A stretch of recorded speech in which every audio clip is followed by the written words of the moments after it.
Boa noite, queridos irmãos. Hoje vamos continuar o nosso estudo da Epístola de 1 Coríntios e vamos abordar, ou começar com o capítulo 15 de 1 Coríntios e espero chegar até ao versículo 28 hoje, do 1 a 28. Como abordamos, a igreja em Corinto tinha vários problemas e várias ideias, e Paulo nesta carta, nesta epístola de 1 Coríntios, está abordando muitos desses problemas que eles tinham e que estavam a causar divisão na igreja.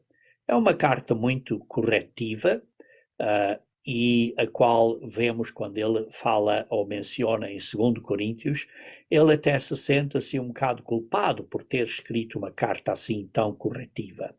Estava a abordar problemas que tinham, por exemplo, com um fornicador na igreja, problemas que tinham, que estavam a levar irmãos ao tribunal, problemas que tinham em julgar uns aos outros, problemas que tinham de matrimónio e casamento, problemas acerca de como devem de tratar aqueles que eram mais fracos na fé, para os tratar eles de uma maneira mais gentil. Abordou assuntos acerca de uma conduta adequada nos cultos e também acerca de usar os dons e usar as línguas, e a maneira de falar. E também vamos começar hoje, porque havia um problema que algumas pessoas estavam a dizer que não havia ressurreição. E então é este tema do capítulo 15, que é acerca da ressurreição dos mortos, e é um componente absolutamente chave ou crítico de primeira importância no Evangelho. Então vamos começar a ler então no versículo 1, de 1 Coríntios 15, versículo 1. Eu estou lendo da Almeida Corrigida e Fiel, e diz assim: também vos notifico, irmãos, o Evangelho que já vos tenho anunciado, o qual também recebeste e no qual também permaneceis. E por isso ele agora não está a abordar acerca de assuntos de fornicador na igreja, ou de tratar pessoas que eram fracas na fé, ou tratar de assuntos acerca de como falar, mas agora está a falar acerca de um assunto crítico, que é acerca do Evangelho que já vos tenho anunciado. Isto é, a boa nova especificamente da ressurreição de Jesus Cristo dos mortos, que é um componente absolutamente crítico da boa nova do reino de Deus. Porque a ressurreição de Jesus Cristo é crítica para o plano de Deus, que é para a salvação de nós. E este Evangelho, esta boa nova da ressurreição de Jesus Cristo, que foi o que Paulo ensinou, que é parte da boa nova do reino de Deus, isso é crítico. Então continua ele assim no versículo 2, pelo qual também vós também sois salvos, se o retiverdes tal como vos tenho anunciado, se não é que creste em vão. Porque, primeiramente, vos entreguei o que também recebi, que Cristo morreu por nossos pecados, segundo as Escrituras. Então, Paulo está aqui a dizer que sim, este Evangelho que vos anunciei, não quero que vocês vejam isto que é uma coisa em vão, porque eu vos entreguei o que recebi. E isto é que Cristo morreu por causa dos nossos pecados, e ele fez isso de acordo com as Escrituras. Ora, uma das coisas que Paulo e os outros apóstolos tiveram que explicar ou provar na igreja primitiva durante o período do Novo Testamento era que o Messias tinha que morrer conforme as Escrituras. muitos dos judeus, como entendemos agora, sim, estavam à espera do Messias, mas estavam à espera do Messias que viesse restaurar o reino como tinha sido nos dias de David e Salomão. Mas não, o que eles encontraram foi Jesus Cristo, o Messias, que acabou por morrer. E então, digamos assim, essa esperança que eles tinham, que foi, digamos assim, para eles foi um desapontamento para os judeus, mas Paulo teve que explicar que isto era um ponto importantíssimo e que isso era profético.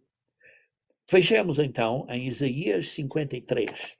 Em Isaías 53, este capítulo inteiro é acerca desta profecia. Desde o versículo 1 ao fim, do versículo 12, é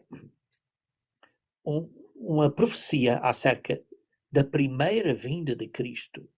Vejam, por exemplo, no versículo 3, era desprezado e o mais rejeitado entre os homens, homem de dores e experimentado nos sofrimentos, e como um que os homens escondiam o rosto, era desprezado e não fizemos dele caso algum. Sim, quando eles viram ele a morrer, estava a dizer, mas que coisa, o que é que se passa? E depois vemos aqui, por exemplo, no versículo 5, mas ele foi ferido por causa das nossas transgressões e moído por causa das nossas iniquidades. O castigo que nos traz a paz estava sobre ele, e pelas suas pisaduras fomos sarados. Absolutamente profético. Jesus Cristo tinha que vir e tinha que morrer primeiro, antes da sua segunda vida, para salvar a humanidade. Veja também o versículo 10 deste mesmo capítulo de Isaías 53. E diz: todavia ao Senhor agradou moê-lo, fazendo-o enfermar. Quando a sua alma se puser por expiação do pecado, verá a sua posteridade, prolongará os seus dias, e o bom prazer do Senhor prosperará na sua mão.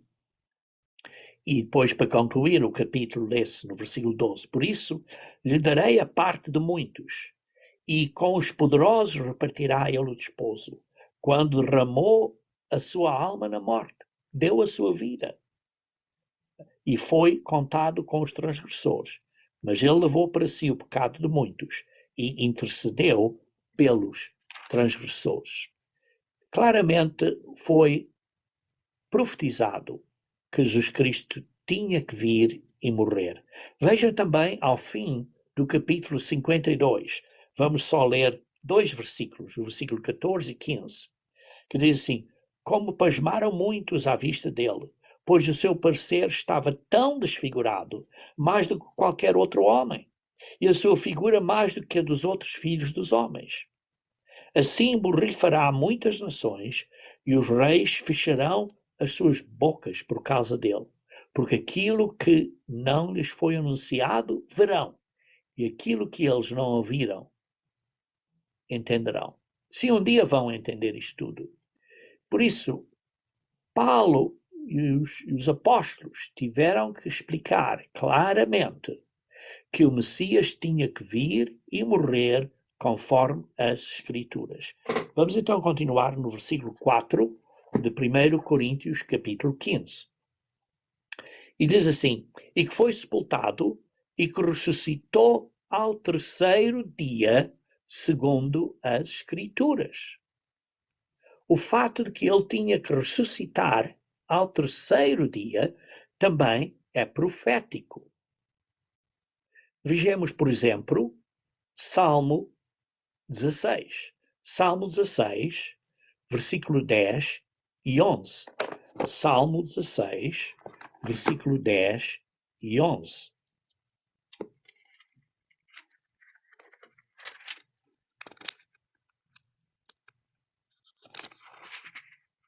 Pois não deixarás a minha alma no inferno, isto é, não deixarás a minha alma na sepultura, nem permitirás que o teu santo veja corrupção. Isto é David a dizer que ele vai ressuscitar, mas que também o Senhor não vai permitir que o seu santo, que é Jesus Cristo, veja corrupção. Isto é, quando ele morrer, o corpo dele não vai ver corrupção. Vai ter que ser ressuscitado antes de estar a corroir, a ser destruído. Far-me-ás ver a vereda da vida, na tua presença há fartura de alegrias, e à tua mão direita há delícias perpetuamente. E por isso vê-se que há uma ressurreição de Jesus Cristo antes do corpo se corromper. Se a ressurreição de Jesus Cristo tivesse ocorrido, por exemplo, no mesmo dia ou no dia seguinte, depois de ele morrer, teria sido muito fácil para os seus inimigos argumentarem: oh, ele nunca morreu. E por isso, significativamente, vê-se que ele teve que ficar na sepultura por mais dias, mas antes do corpo se corromper. Também é interessante que é semelhante ao milagre de Lázaro, que uns dias antes, vários dias antes do sacrifício de Jesus Cristo, o Lázaro também foi ressuscitado. Mas quando leem, por exemplo, em João 11, versículo 38 a 44, vemos que Jesus Cristo deliberadamente esperou mais tempo para que ele de facto estivesse morto. E para ninguém estar a dizer: olha, foi uma coisa acidental. Não, ele não estava morto. Vejam em João capítulo 11, versículo 38. João 11, versículo 38. Bem, um bocadinho antes vê-se que Jesus Cristo tinha esperado por mais uns dias. Vê-se aí, por exemplo, no versículo 10, diz assim: mas se andar de noite, tropeça porque nele não há luz. Assim falou, e depois disso, disse-lhe: Lázaro, o nosso amigo, dorme, mas vou despertá-lo do sono. Está claro, a morte é como um sono. E disseram aos seus discípulos: Senhor, se dorme, estará salvo. Mas Jesus Cristo dizia isso da sua morte. Eles, porém, cuidavam que falava do repouso de sono. Estou a ler no versículo 13. Então, pois, Jesus disse-lhes claramente: Lázaro está morto. E folgo por amor de vós de que eu lá não estivesse, para que acrediteis, mas vamos ter com ele. E por isso ele está a dizer: ainda bem que eu não estava lá, para vocês acreditarem. E depois, vejam no versículo 17, chegando pois Jesus, achou que já havia 4 dias que Lázaro estava na escritura, estava na sepultura, e depois vê-se que ele vai a Marta, e Marta diz no versículo 21, se tu estivesse aqui, meu irmão não teria morrido. Mas Jesus disse no versículo 23, teu irmão há de ressuscitar. Ele disse, sim, há de ressuscitar na ressurreição do último dia. E Jesus Cristo no versículo 25 diz, eu sou a ressurreição e a vida, quem crê em mim, ainda que esteja morto, viverá. E depois vemos um bocadinho mais adiante que ele foi, disse a eles para tirarem a pedra, vê-se no versículo 39, e então ele saiu lá todo amarrado, ele disse, ele orou e disse, Pai, graças te dou porque teres ouvido, e depois disse no versículo 43, Lázaro, sai para fora. Ele então saiu, mas ainda todo amarrado com estes faixas e panos à volta dele e o lanço. Então Jesus disse a eles, desligai-o e deixai-o ir. Então, muitos ficaram completamente surpreendidos com esta ressurreição. Vê-se então aí que é um milagre de ressuscitar. A mesma coisa no caso da morte de Jesus Cristo. Ele teve que estar morto por vários dias para não haver dúvidas que ele estava realmente morto. Vejam também em Isaías capítulo 6, perdão, Oséias capítulo 6. Oséias capítulo 6. Esta é uma profecia acerca dos últimos dias, mas também pode ter um significado duplo.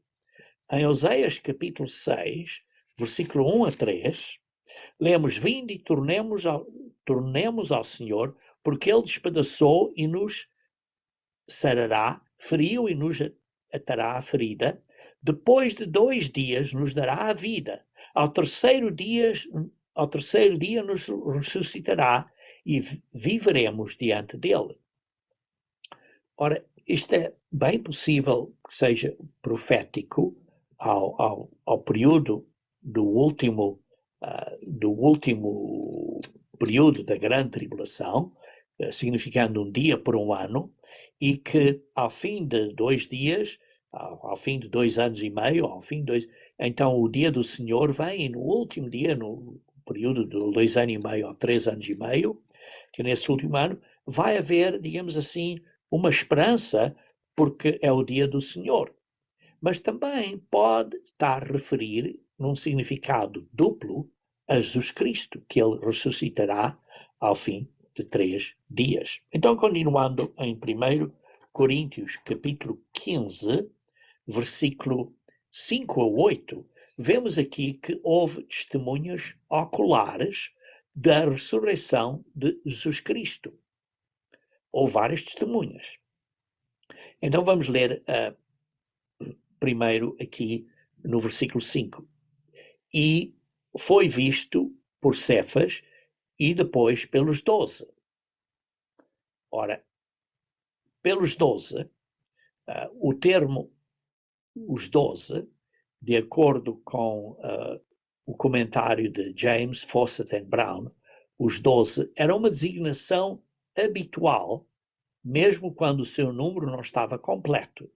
No entanto, muito possivelmente, Matias estava presente. Mas por isso, e depois foi visto uma vez, diz assim no versículo 5, e foi visto por Cefas e depois pelos 12. Ora, lembrem-se que quando Jesus Cristo apareceu, e durante esses 40 dias que ele esteve presente com eles, o Matias ainda não tinha sido selecionado para tomar a posição de Judas Iscariote. Por isso, embora se estivessem a referir aos 12, está claro, nesse momento só havia 11. Mas é bem possível que Matias estivesse presente aí. O Adam Clarke, o comentário de Adam Clarke, diz: talvez o termo 12 seja usado aqui apenas para apontar a sociedade dos apóstolos, que embora nesse momento fossem apenas 11, ainda eram chamados de 12, porque esse era o número original e o número que foi posteriormente preenchido, sim, que sabemos, pelo Matias. Vejam também em João capítulo 20, versículo 24. João 20, versículo 24.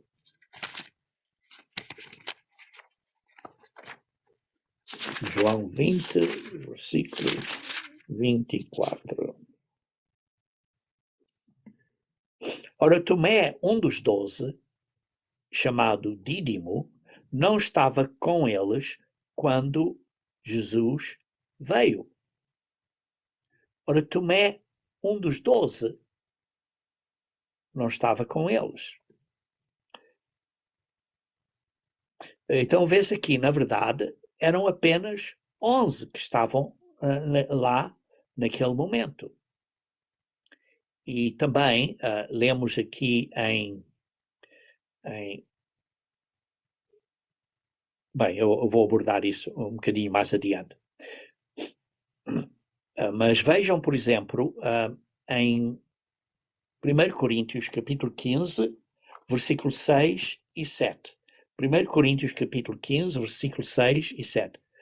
Depois foi visto uma vez por mais de 500 irmãos, dos quais vive ainda a maior parte, mas alguns já dormem também.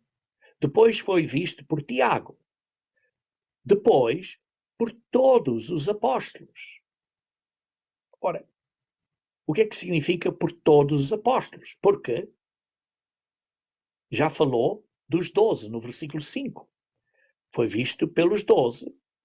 E depois por mais 500 irmãos, alguns deles já dormem. Foi visto por Tiago.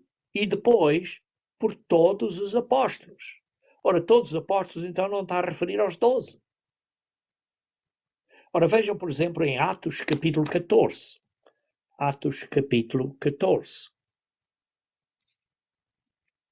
Atos capítulo 14. Versículo 14. Ouvindo, porém, isto, os apóstolos Barnabé e Paulo. Então Barnabé era um apóstolo. Por isso vê-se que há vários apóstolos aí. Veja também em 1 Coríntios, capítulo 9, versículo 5. 1 Coríntios, capítulo 9, versículo 5. Capítulo 9, versículo 5.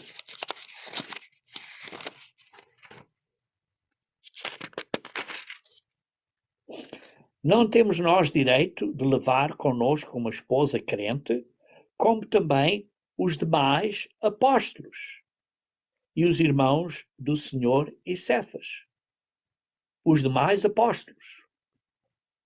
De acordo com o comentário de James Fawcett Brown, o termo aqui inclui muitos outros além dos 12, pois os 12 já tinham sido enumerados. Okay? Talvez, de acordo com este comentário, talvez os 70 discípulos, baseado em Lucas 10, versículo 1. Seja o que for, todos os apóstolos, em 1 Coríntios, capítulo 15, todos os apóstolos, parece ser a indicar mais do que os 12 apóstolos, porque os 12 apóstolos já tinha sido mencionado no versículo 5. E depois lê-se aqui no versículo 8, diz assim: e por derradeiro de todos me apareceu também a mim, como um nascido fora de tempo. Quer dizer, que apareceu, Jesus Cristo apareceu a mim, inclui-se a ele mesmo como uma testemunha ocular que veio a conhecer ou a ver Cristo posteriormente. Posteriormente, quando? Bem, em Gálatas capítulo 1, versículo 15 a 19,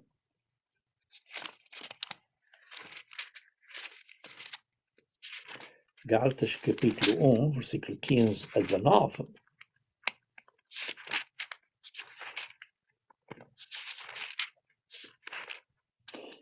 lemos: mas quando aprove a Deus, que desde o ventre de minha mãe me separou e me chamou pela sua graça, revelar seu Filho em mim para que o pregasse entre os gentios, imediatamente não consultei a carne e o sangue. Não fui isto. Paulo não foi consultar carne e sangue.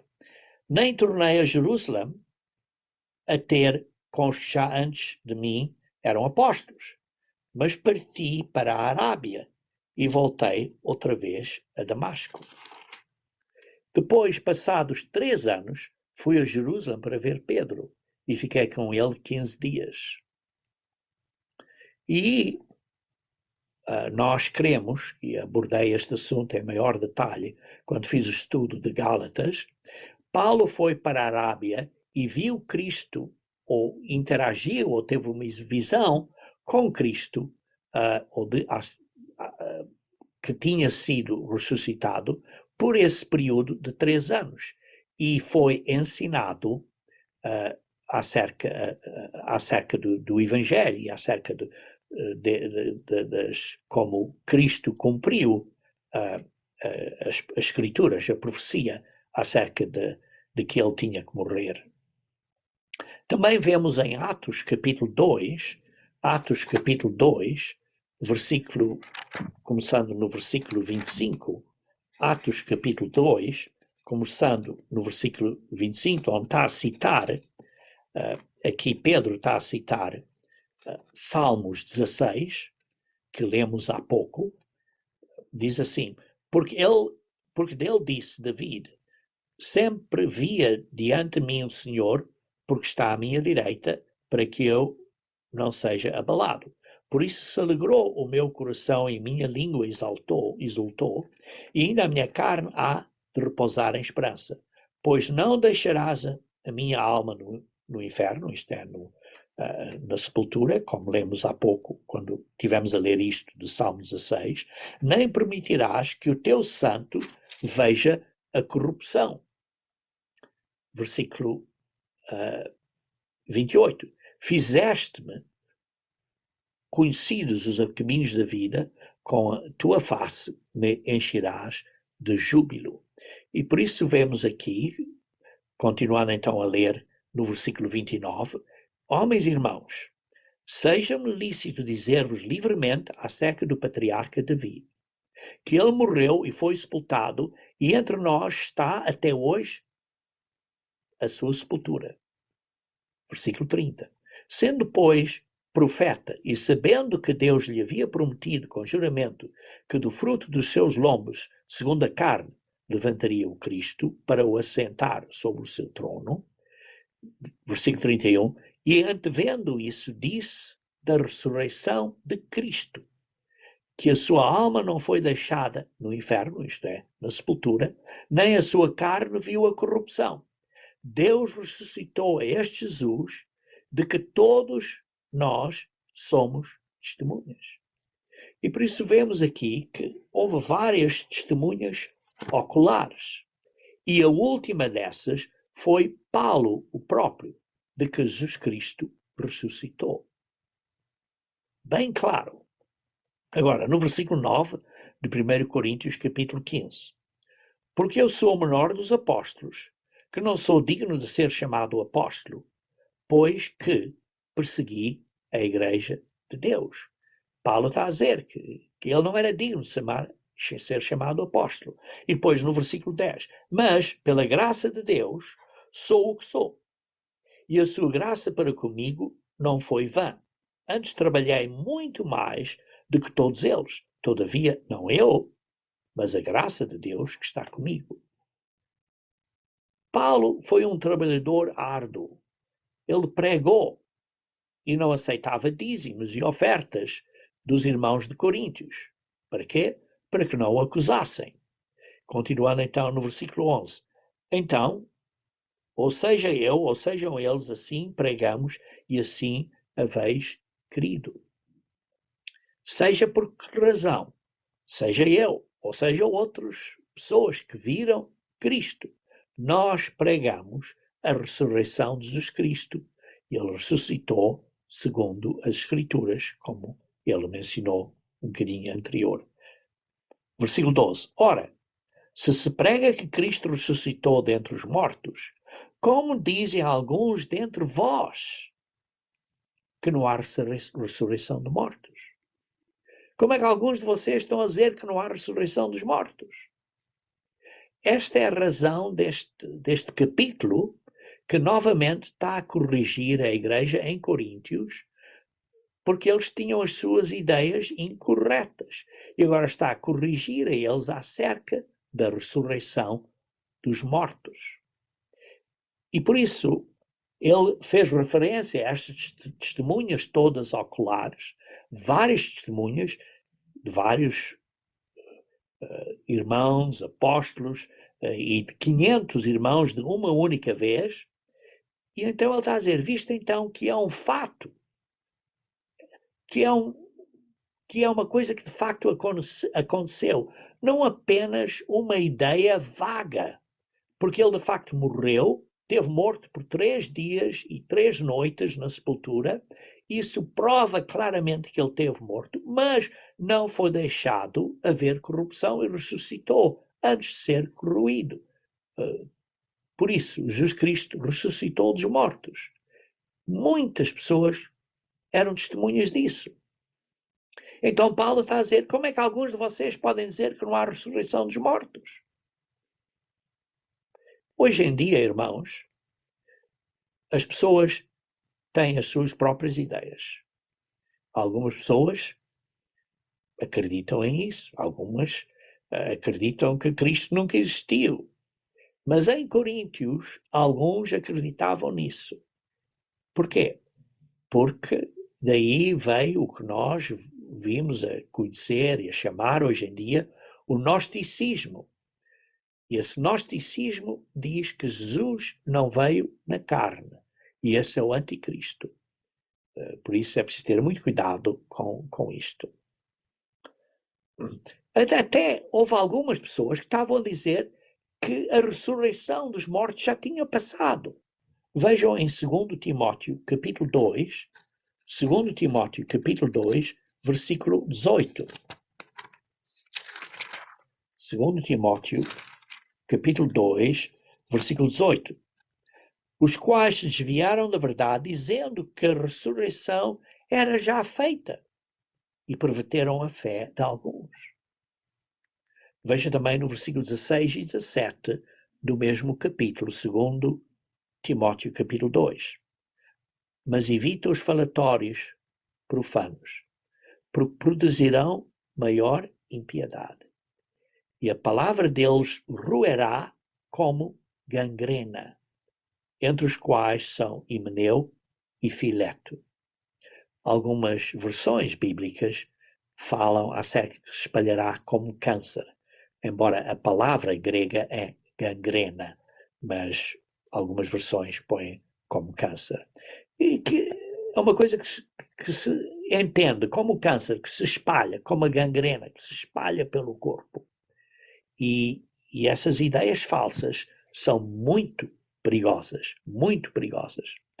Queridos irmãos, recentemente eu tenho visto coisas, e alguns irmãos me enviaram, que pessoas estão a dizer coisas completamente ridículas, acerca de profecias e coisas desse género. Precisamos ter cuidado, irmãos. Precisamos ter um bom conhecimento da Bíblia para não sermos enganados. Muitos falsos profetas virão e enganarão a muitos. Lembrem-se, Mateus 24:11. Vai haver muitas ideias falsas que vão aparecer nestes últimos dias. Tenham cuidado, irmãos, porque algumas dessas ideias vão ser muito espertas e vão enganar muitos irmãos. Precisamos ter cuidado. Então, continuando em 1 Coríntios, capítulo 15, e agora vamos ler o versículo 13 e 14. E, se não há ressurreição de mortos, também Cristo não ressuscitou. E se Cristo não ressuscitou, logo é vã a nossa pregação. E também é vã a vossa fé. Queridos irmãos, não é só a morte de Cristo que nos salva. É que Ele morreu. Sim, Ele morreu por causa dos nossos pecados, para os nossos pecados serem perdoados pelo seu sangue, mas é necessário que Ele tivesse ressuscitado para pagar esses pecados. Porquê? Porque se tivesse morrido e não ressuscitado, é porque Ele teria pecado, não pecou. É necessário que Ele tenha, que ressuscitou. É necessário que Ele esteja vivo para os pecados serem pagos. E, irmãos, sim, é Jesus Cristo vivendo em nós através do Espírito Santo. Porquê? porque ele ressuscitou. Somos salvos pela sua vida. Sim, precisamos do Espírito Santo. O Espírito Santo que nos ajuda a entender, a ser separados do mundo. Isto é, ser santificados. A palavra santo quer dizer separado do mundão, modificado. 1 Pedro, capítulo 1, versículo 2, diz a santificação do Espírito para obediência. Em Tito, capítulo 3, versículo 4 a 7, Tito, capítulo 3, versículo 4 a 7, também descreve um ponto muito interessante e importante. Mas quando apareceu a benignidade e amor de Deus, nosso Salvador, para com os homens. Qual é a benignidade e amor de Deus que apareceu? É Jesus Cristo, a sua primeira vinda. E ele apareceu não por causa, versículo 5, não por causa das nossas obras de justiça que houvéssemos feito, não é porque eu sou uma grande pessoa e ele veio por causa disso, não. Ou porque você é uma grande pessoa e Jesus Cristo veio por causa disso, não. Jesus Cristo veio segundo a misericórdia, a sua misericórdia, e nos salvou, e vemos aqui 2 pontos. Pela lavagem de regeneração e de renovação do Espírito Santo.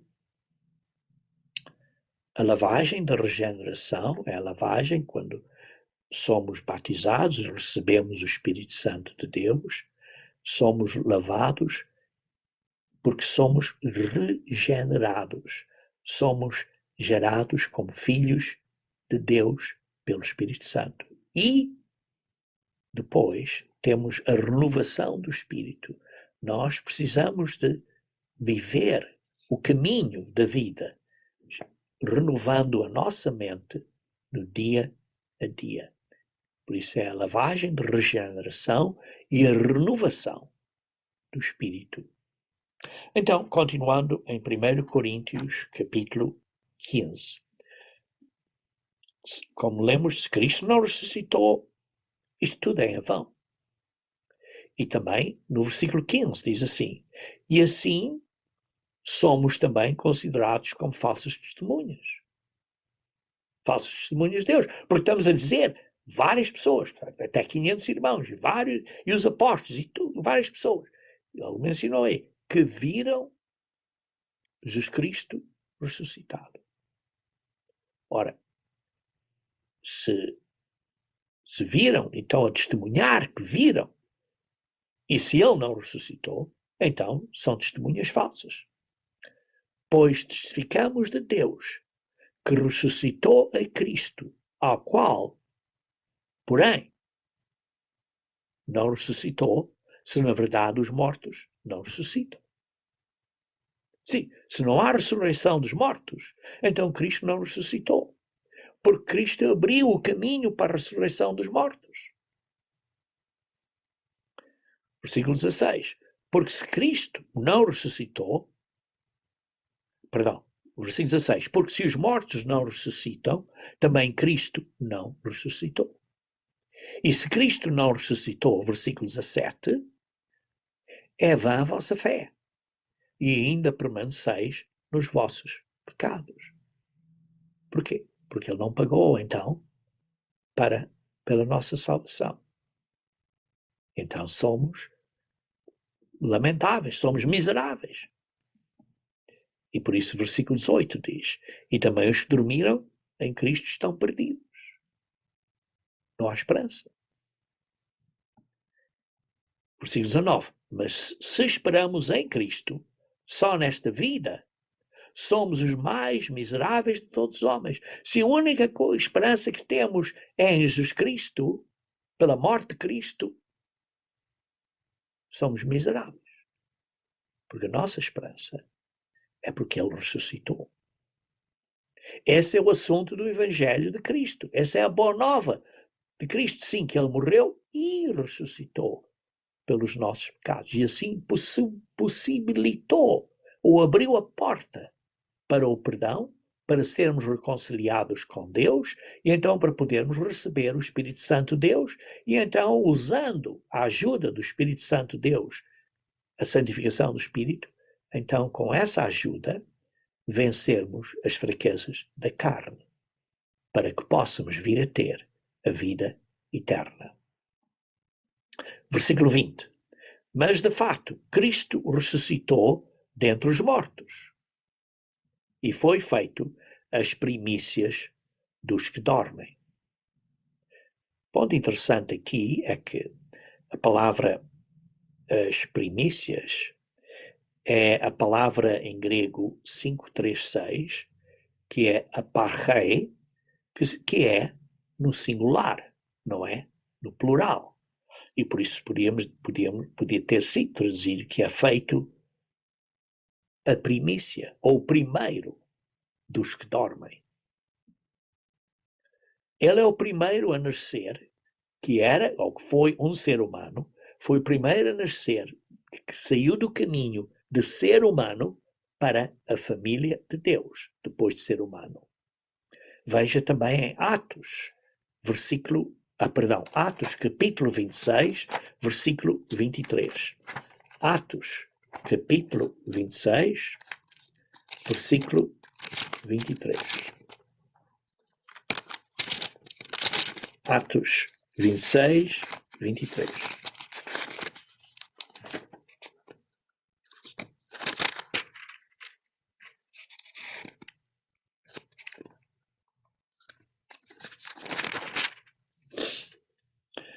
Isto é,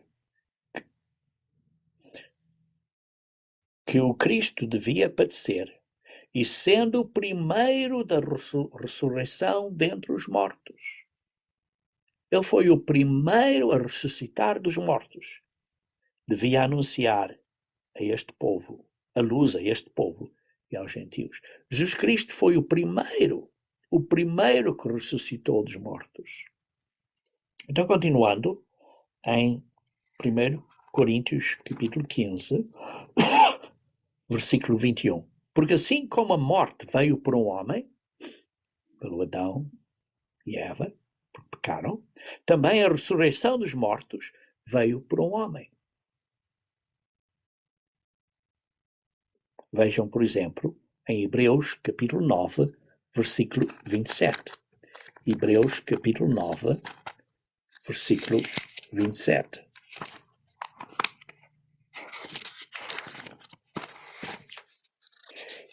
E como aos homens está ordenado morrerem uma vez, vindo depois o juízo.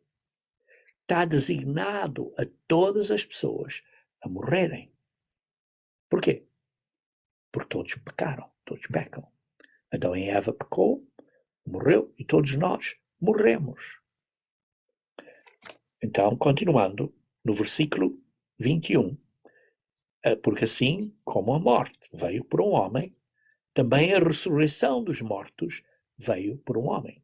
Porque assim como todos morrem em Adão, assim também todos serão vivificados em Cristo. Todos. Todo ser humano viverá de novo. Viverá novamente. Todo ser humano. Todos. Bons e maus. Todos.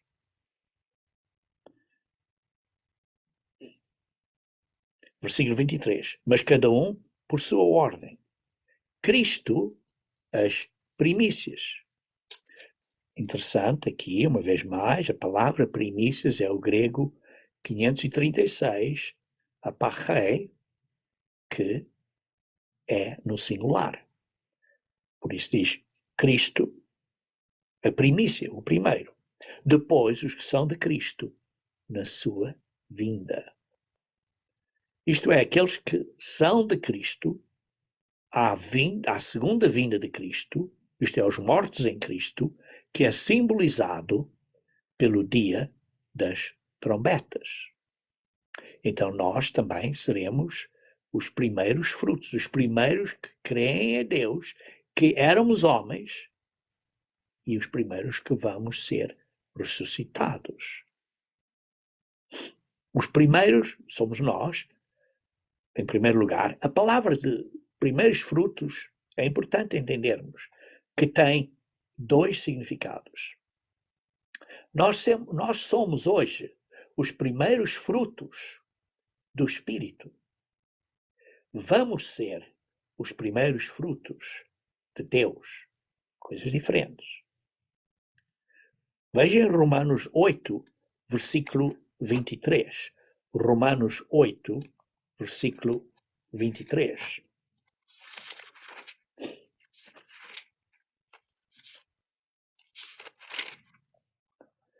E não só ela, mas nós mesmo, que temos as primícias do Espírito. Somos as primícias do Espírito, somos os primeiros frutos do Espírito. Somos os primeiros que estamos a receber o Espírito Santo. A humanidade toda vai receber o Espírito Santo no mundo da manhã, isto é, no milénio, ou na segunda ressurreição, se arrependerem. Por isso diz, mas nós hoje somos as primícias, temos as primícias do Espírito, temos as primícias, temos aquela primeira parte do Espírito, somos os primeiros que recebemos o Espírito Santo, temos as primícias do Espírito. Mas lembre-se que temos que nos manter fiéis até ao fim. Nós somos chamados, escolhidos e temos que ser fiéis até ao fim. Apocalipse 17, versículo 14. Falando aí, em Apocalipse 17, versículo 14, falando acerca daqueles que vão estar com Cristo, quando Cristo combater e vencer a besta e estes seres humanos que estão aí a lutar contra Cristo. Diz assim, diz assim, estes combaterão contra o Cordeiro, estas nações, a besta, estas nações, e o Cordeiro os vencerá. Porque é o Senhor dos senhores e o Rei dos reis, vencerão os que estão com ele, que Deus quer que sejamos nós, todos nós aqui a ouvir este estudo bíblico, que estão com ele, que somos chamados, eleitos, isto é, selecionados, e fiéis. Temos que ser fiéis até ao fim. Ora, lembre-se que Apocalipse 17 e 18 são capítulos inseridos explicando a destruição do cristianismo falso e da besta. E por isso nós somos, ou nós temos as primícias do Espírito, mas quando ressuscitarmos, seremos redimidos e seremos os primeiros frutos de Deus. Então, continuando em versículo 24 de 1 Coríntios 15. 1 Coríntios 15, versículo 24. Depois virá o fim. Quer dizer, versículo 23 diz que aqueles que estão em Cristo vão ser ressuscitados e serão as primícias. A ressurreição são as primícias de Deus. Depois virá o fim, quando tiver entregado o reino a Deus, ao Pai, e quando houver aniquilado todo o império e toda a potestade e toda a força. O fim, isto é, quando Jesus Cristo vai entregar o reino ao Pai, depois disto tudo, ao fim disto tudo,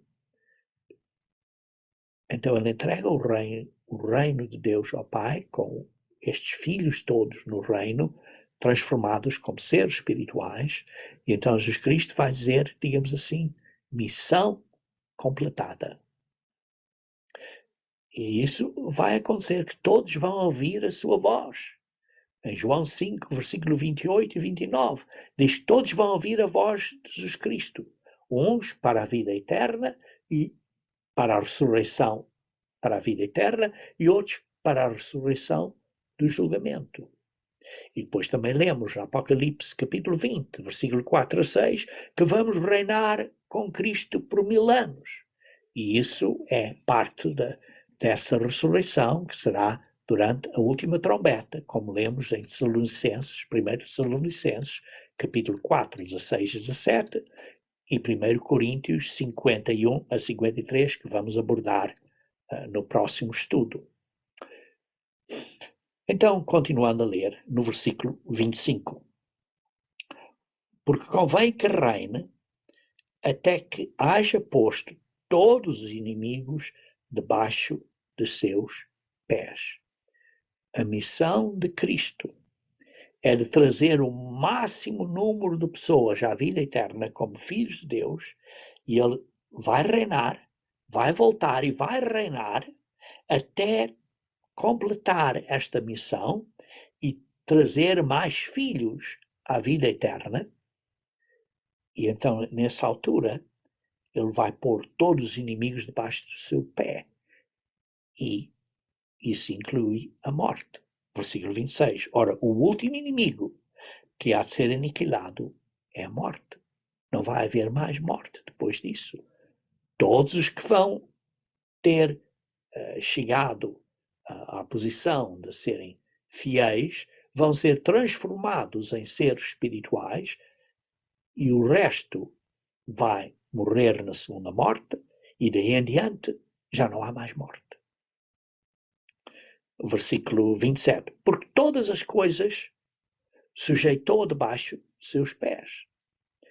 Mas quando diz que todas as coisas estão sujeitas a Cristo, claro está que se excetua aquele, exceto aquele que lhe sujeitou todas as coisas, isto é, o Pai. O Pai é uma exceção, porque ele é quem delegou esta missão a Jesus Cristo. E Jesus Cristo completou esta missão, este trabalho de criar e trazer muitos filhos à glória. Versículo 28. E quando todas as coisas lhe estiverem sujeitas, então também o mesmo Filho se sujeitará àquele que todas as coisas lhe sujeitou, para que Deus seja tudo em todos. Então, Jesus Cristo estará sujeito ao Pai, o Pai tem toda a máxima autoridade, a raça humana, os seres humanos, vão ser elevados à família de Deus, e então nós, quando vamos ser parte da família de Deus, como membros na família de Deus, nós vamos ter a natureza divina, o seu modo de vida, a mente, a maneira de pensar, a mentalidade de Deus. Nós, então, seremos seres espirituais do género de Deus, isto é, como filhos de Deus.